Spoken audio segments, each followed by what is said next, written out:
Group 1 பதவிகளுக்கான முதன்மை தேர்வு தொடங்கிய நிலையில் எவ்வளவு காலி பணியிடங்கள், எத்தனை பேர் தேர்வு எழுதுகிறார்கள் என்ற விவரங்களை வழங்குகிறார் நமது செய்தியாளர் பாலவெற்றிவேல்.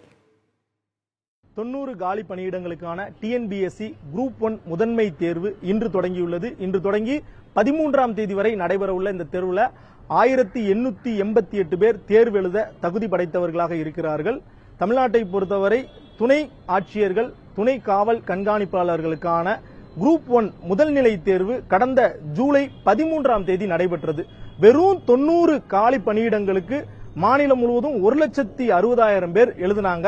முதல்நிலை தேர்வுல தேர்ச்சி பெற்றவர்கள் தற்போது முதன்மை தேர்வுக்கு தகுதி பெற்றிருக்கிறார்கள். மொத்தமாக 1888 பேருக்கான தேர்வு மையங்கள் சென்னையில் மட்டும்தான் ஒதுக்கப்பட்டிருக்கிறது. சென்னை முழுவதும் 19 தேர்வு மையங்களில் ஒரு தேர்வு மையத்தில் 150க்கும் மேற்பட்ட தேர்வர்கள் தேர்வு எழுத உள்ளனர். ஒவ்வொரு தேர்வு மையத்திலும் ஒரு தலைமை கண்காணிப்பாளர்கள் நியமிக்கப்பட்டிருக்கிறார்கள். முறைப்படி 9:30 மணிக்கு தொடங்கிய இந்த தேர்வு 12:30 வரை நடைபெற உள்ளது. 3 மணி நேரம் தேர்வு நடைபெற உள்ளது. முன்னதாக 15 நிமிடங்களுக்கு முன்னதாகவே வினாத்தாள்கள் கொடுக்கப்பட்டிருக்கிறது. இன்று தேர்வு எழுதுபவர்கள் அவர்களுக்கான அந்த முடிவுகள் வந்தவுடன் 1 வருடத்திற்குள்ளாக பணி நியமனம் செய்யப்படுவார்கள் என தெரிவிக்கப்படுகிறது. புதிய தலைமுறைக்காக ஒளிப்பதிவாளர் விஜயுடன் செய்தியாளர் பாலவெற்றிவேல், நவநீத கிருஷ்ணன்.